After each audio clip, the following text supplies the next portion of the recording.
पर नजर डालेंगे। भोपाल से अहम खबर। दरअसल प्रदेश में मौसम की मार लगातार जारी है और बदलते मौसम ने किसानों की परेशानी को एक बार फिर बढ़ा दिया है। दरअसल बारिश और ओले गिरने का सिलसिला यूं ही जारी रहेगा अभी कुछ दिन तक। वेस्टर्न डिस्टर्बेंस के चलते यह बारिश हो रही है। भोपाल सहित कई जिलों में ऑरेंज अलर्ट जारी करना पड़ा मौसम विभाग को और इस ऑरेंज अलर्ट के चलते इसका मतलब आप अंदाजा लगा सकते हैं क्या हो सकता है, क्योंकि जिस तरह की ये 5 तस्वीरें हैं जो तस्दीक के तस्वीरें कर रही हैं उससे अंदाजा लगाना बहुत ज्यादा मुश्किल नहीं है, लेकिन उसके परिणाम से लोगों के लिए मुश्किल पैदा होगी, क्योंकि किसानों की जो फसल है वो इस वक्त खेत में खड़ी है। उससे इतर अगर बात करें तो प्रदेश में मौसम जो है वो कुछ बदल गया है। अमूमन मार्च के अंत तक कुछ गर्मी का असर देखने को मिलता है, लेकिन उस हद तक अभी गर्मी नहीं पड़ रही है और 4 से 5 डिग्री सेल्सियस तक तापमान में गिरावट की उम्मीद है और अंदेशा जताया जा रहा है। 4 से 5 डिग्री सेल्सियस तक तापमान में गिरावट आई है। अमूमन मार्च के अंत में कुछ गर्मी महसूस होने लगती है, लेकिन यहां ऐसी स्थिति नहीं है। अभी भी ठंडक बनी हुई है बारिश और ओलावृष्टि की वजह से।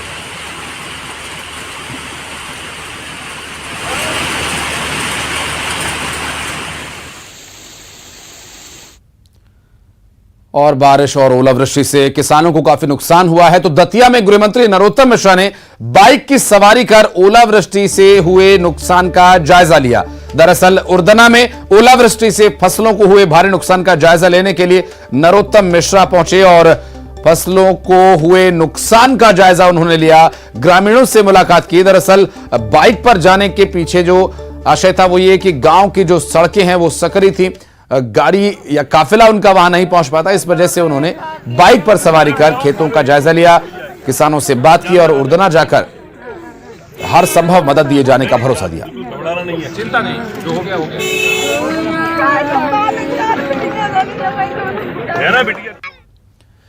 और ग्वालियर चंबल संभाग में ओलावृष्टि के चलते किसानों की फसल को काफी नुकसान हुआ है। बता दें कि ग्वालियर जिले के घाटी गांव रानी घाटी इलाके में हुए नुकसान का जायजा लेने केंद्रीय मंत्री ज्योतिरादित्य सिंधिया पहुंचे और सिंधिया ने घाटी गांव के पाटई और रानी घाटी इलाके में हालात का जायजा लिया और इस दौरान उनके साथ ऊर्जा मंत्री प्रद्युम्न सिंह तोमर भी मौजूद रहे। सिंधिया ने किसानों के फसल के नुकसान को लेकर बातचीत की और उन्हें जल्द मुआवजा दिए जाने का आश्वासन दिया।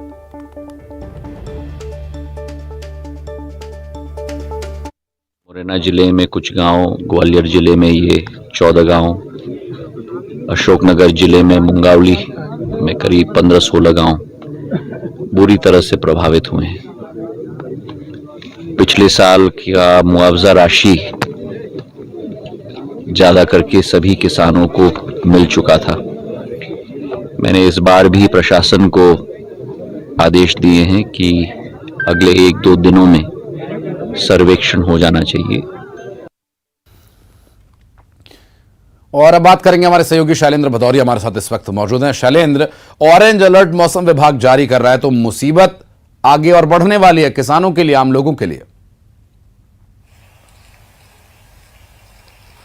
बिल्कुल आशीष, आपने ठीक कहा कि फिलहाल अगर मध्य प्रदेश के लिहाज से बात करूं तो अन्नदाताओं को अभी प्रकृति की मार और आगे भी झेलनी है। जिस तरीके से मौसम विभाग ने ऑरेंज अलर्ट जारी किया है, खासकर भोपाल की बात करूं, शहडोल संभाग है, टीकमगढ़ है, छतरपुर है, तो सागर संभाग की अगर पूरी बात करूं तो ये वो इलाके हैं जहां पर ऑरेंज अलर्ट जारी किया गया है कि आने वाले दिनों में इन इलाकों में भी तेज बारिश के साथ ओलावृष्टि हो सकती है। अगर पिछले कुछ दिनों में हम देखें तो मध्य प्रदेश का शायद कोई भी एक आधी इलाका ऐसा बचा हो जहां पर बारिश की मार जो है वो किसानों को न झेलनी पड़ी हो। लगातार जो बारिश हो रही है उससे सबसे अधिक नुकसान जो है वो फसलों को हो रहा है, क्योंकि फसल का समय है, ये कटाई का समय होता है और लगभग फसलें जो है वो पककर तैयार है और ऐसे में अगर ओलावृष्टि हो रही है तो कहीं ना कहीं भारी नुकसान जो है वो अन्नदाताओं को उठाना पड़ रहा है। इसके पीछे मुख्य कारण ये बताया जा रहा है कि जिस तरीके से वेस्टर्न डिस्टर्बेंस मध्य प्रदेश में एक्टिव है, पाकिस्तान और अफगानिस्तान के आसपास जो चक्रवात बन रहा है और उसी का असर जो है वो मध्य प्रदेश में देखने को मिल रहा है। हालांकि मौसम विभाग ये कह रहा है कि आने वाले 2 से 3 दिन इसी तरह की बारिश और ओलावृष्टि की जो अनुमान है वो मौसम विभाग जता रहा है। अन्नदाता बहुत परेशान है, इसको लेकर लगातार तस्वीरें जो है वो प्रदेश के अलग अलग इलाकों से सामने आ रही है और यही कारण है कि मध्य प्रदेश सरकार के तमाम जो मंत्री हैं या विधायक हैं या जो खुद मुख्यमंत्री शिवराज सिंह चौहान लगातार इन इलाकों का दौरा भी कर रहे हैं। मुख्यमंत्री शिवराज सिंह चौहान ने साफ तौर पर निर्देश दिए कि जिन जिन इलाकों में बारिश हो रही है वहां तत्काल प्रभाव से सर्वे सर्वे का काम शुरू किया जाए ताकि समय रहते जो है वो किसानों का सर्वे हो जाए और उनको मुआवजा दिया जाए। और दूसरी तरफ अगर बात करते हैं कांग्रेस की, तो कांग्रेस इस सबको लेकर लगातार बीजेपी सरकार पर हमलावर है और कह रही है कि जो मुआवजा है वो नाकाफी होता है, इसलिए मुआवजे की राशि भी बढ़ानी चाहिए। तो अभी फिलहाल जो है भले ही एक तरफ किसान जो है वो मौसम की मार झेल रहा है, लेकिन सियासत भी इस पर लगातार हो रही है। निश्चित रूप से। और शैलेंद्र, चुनावी साल है तो ये स्वाभाविक भी है। आप बने रहे हमारे साथ, कुछ और अहम खबरों पर आपसे आगे जानकारी लेंगे। फिलहाल अपने दर्शकों को बता दें, भोपाल से ही बड़ी खबर आ रही है। पर्चा लीक मामले में प्रशासन ने कार्रवाई जारी रखी है। दरअसल पर्चा लीक मामले में अब तक 5 लोगों की गिरफ्तारी हो चुकी है और गिरफ्तार लोगों में शिक्षक भी शामिल हैं। 10वीं का पेपर 300 से 600 में बेचा गया था। एक आरोपी ने पूछताछ में बताया कि 600 लोगों को पर्चा भेज चुका था। आरोपी ने 3,50,000 रुपए डलवाए थे अपने खाते में। फिलहाल पेपर निरस्त करने को लेकर कोई विचार नहीं हो रहा है। और इस पूरे मामले पर ज्यादा जानकारी लेंगे हमारे सहयोगी शैलेंद्र हमारे साथ मौजूद हैं। शैलेंद्र, ये जो खुलासे किए जा रहे हैं पुलिस पूछताछ में आरोपी द्वारा, अभी इस मामले में और कुछ लोग गिरफ्तार किए जा सकते हैं, क्योंकि 5 गिरफ्तारियां तो हो चुकी हैं, और कौन कौन लोग इसमें शामिल हैं?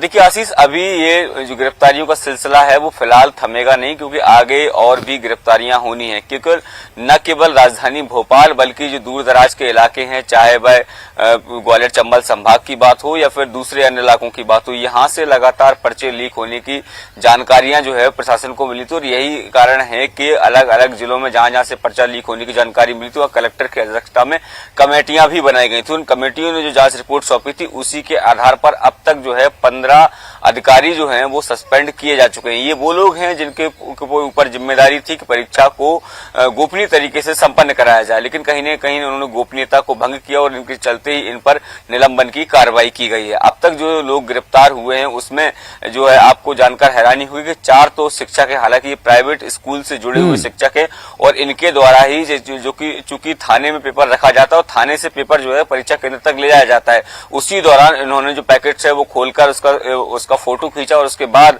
विभिन्न सोशल मीडिया साइट्स के माध्यम से उसको वायरल किया गया। जिस तरीके से जो आरोपी गिरफ्तार हुआ है उसने खुद ये स्वीकार किया है कि 100 रुपए से 600 रुपए तक में ये पेपर को बेचा गया है। इसके एवज में लगभग 3.5 लाख रुपए उसने अपने अकाउंट्स में अलग अलग लोगों से डलवाए थे।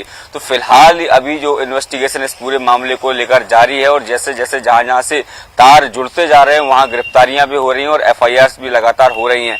लेकिन कहीं ना कहीं ये बच्चों के भविष्य के साथ खिलवाड़ लगता है, क्योंकि जिस तरीके से बच्चे साल भर पढ़ाई करते हैं और काफी तनाव लेकर वो परीक्षा देने जाते हैं और ऐसे में यदि पर्चा लीक होता है तो कहीं ना कहीं उनके मन में परीक्षा के कैंसिल होने का डर भी रहता है। हालांकि फिलहाल सरकार की तरफ से कल जिस तरीके से दिन भर बैठकों का दौर जारी रहा, तमाम जो बिंदु थे उन पर मंथन किया गया कि आखिर अभी तक ये निर्णय लिया गया फिलहाल जो है परीक्षा जो है निरस्त नहीं की जाएगी। हो सकता है कि जिन सेंटर्स से ये पर्चा लीक हुआ है आने वाले समय में उन सेंटर्स पर ही दोबारा से परीक्षा कंडक्ट कराई जा सकती है। हालांकि अभी लगातार कार्रवाइयां जारी, अब देखना होगा कि आने वाले समय में जो इन्वेस्टिगेशन टीम है आगे किस तरह की और कार्रवाइयां करती है और इसके तार कहां तक जुड़ पाते हैं। शैलेंद्र, नजर आप बनाए रखें इस पूरे मामले पर। बहुत शुक्रिया फिलहाल आपका इस पूरे मामले पर जानकारी देने के लिए, दर्शकों तक ये पूरी अपडेट्स पहुंचाने के लिए। बढ़ते आगे और आपको बता दें कि CBSE बोर्ड से मान्यता प्राप्त प्राइवेट स्कूल्स में पढ़ने वाले छात्रों के परिजनों को एक बड़ी राहत मिली है। दरअसल CBSE बोर्ड ने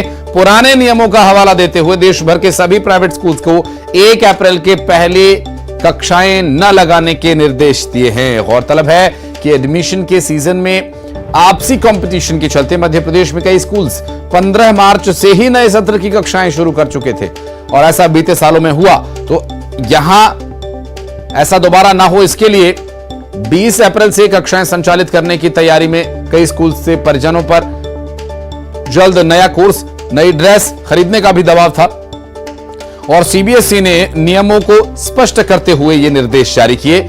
मध्य प्रदेश में 1 अप्रैल से ही CBSE से मान्यता प्राप्त स्कूल खुलेंगे और 20 मार्च से ही कई स्कूल्स कक्षाएं लगाने की तैयारी में थे और अभिभावकों ने इस फैसले के बाद अब राहत की सांस ली है। केंद्रीय माध्यमिक शिक्षा बोर्ड यानी CBSE के छात्रों के लिए भी ये राहत की खबर है।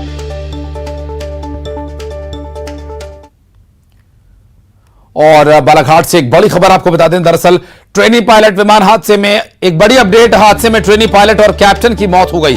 Trainee pilot Kumari V Maheshwari Gujarat के रहने वाली थी। कैप्टन मोहित ठाकुर उत्तर प्रदेश के रहने वाले थे और एटीसी बिरसी गोंदिया के कंट्रोलर ने इस हादसे की जानकारी दी और इस हादसे में ट्रेनी पायलट की मौत हो गई है। दरअसल इस हादसे की अगर बात करें तो ये जहां ट्रेनी पायलट विमान हादसे पर अपडेट ये अभी आया है। हादसे में ट्रेनी पायलट और कैप्टन की मौत हो गई है। ये हादसा हुआ था बालाघाट से, एक अहम खबर, जहां हादसे के बाद अब ये जानकारी मिल रही है कि वी महेश्वरी जो कि ट्रेनी पायलट थी, गुजरात के रहने वाली, उनकी मौत हो गई है। उज्जैन से बड़ी खबर आपको बता दें कि अहमदाबाद जा रही यात्री बस के खाई में गिरने का हादसा हुआ। हादसे में 20 से ज्यादा यात्री घायल हो गए। जिला अस्पताल में इन्हें भर्ती कराया गया है। उज्जैन के भूखी माता मंदिर क्षेत्र में बस पलटने की वजह से 20 से ज्यादा यात्रियों को चोट आई है और बताया जा रहा है कि जल्दबाजी के चक्कर में देर हो रही बस को रास्ता कवर करने के चक्कर में यह हादसा हुआ। ड्राइवर की लापरवाही। क्या तेज स्पीड में थी और हम तो सो रहे थे और अचानक पलटी गई और कुछ ध्यान में नहीं रहा और होश ही नहीं रहा कि क्या हुआ।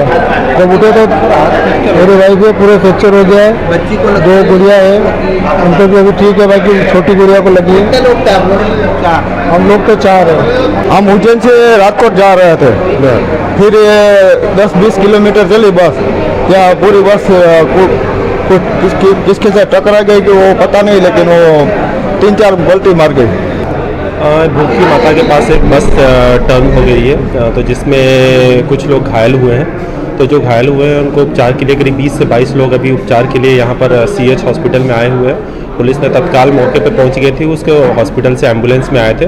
सभी घायलों को एम्बुलेंस के माध्यम से हॉस्पिटल में भर्ती कराया गया और उनका इलाज जो डॉक्टर से यहाँ पे CH में इलाज चल रहा है।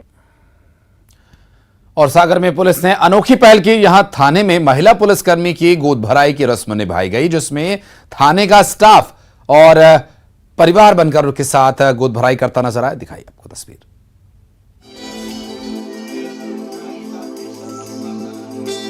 शानदार सजावट, पंडित जी करा रहे पूजा, रीति रिवाज के साथ निभाई जा रही गोद भराई की रस्म। लेकिन इस फैमिली फंक्शन में इतने पुलिस वाले क्यों? अब थाने में पुलिस वाले नहीं तो और कौन होगा?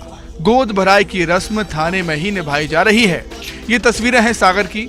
यहाँ पुलिस ने अनोखी पहल की है। शहर के मोती नगर थाने में पदस्थ महिला आरक्षक अर्पणा कटारे की गोद भराई की रस्म की गई। इसके लिए थाने को फूलों से सजाया गया। पंडित जी ने मंत्रोच्चारण के साथ रस्म पूरी की। थाने के सभी कर्मचारी खुशियों में शामिल हुए। महिला आरक्षक अपर्णा कटारे की शादी पिछले साल भोपाल के प्रखर शर्मा से हुई थी। अपर्णा गर्भवती थी, लेकिन त्योहारों के चलते छुट्टी नहीं मिल पाई। गोद भराई की रस्म के लिए अपर्णा ससुराल या मायके नहीं जा पाई। ऐसे में थाने में कर्मचारियों ने मिलकर ये आयोजन किया।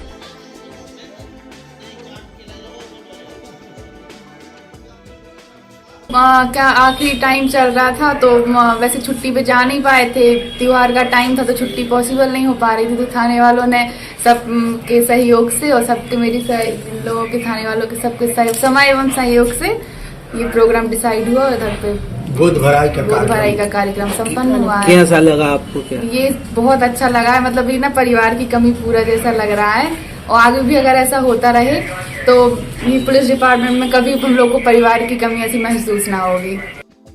थाना परिसर में आयोजित गोद भराई की रस्म में थाना प्रभारी सहित सभी स्टाफ ने अपर्णा के भाई का दायित्व निभाया। सब इंस्पेक्टर आशिमा गौतम ने प्लान तैयार कर थाने को फूलों से सजाया, जिसके बाद अपर्णा का मायके की तरह स्वागत किया गया। थाने में ही अपर्णा को लाल चुनरी उड़ाकर बैठाया गया और साथ ही महिला पुलिसकर्मियों ने रस्में पूरी की।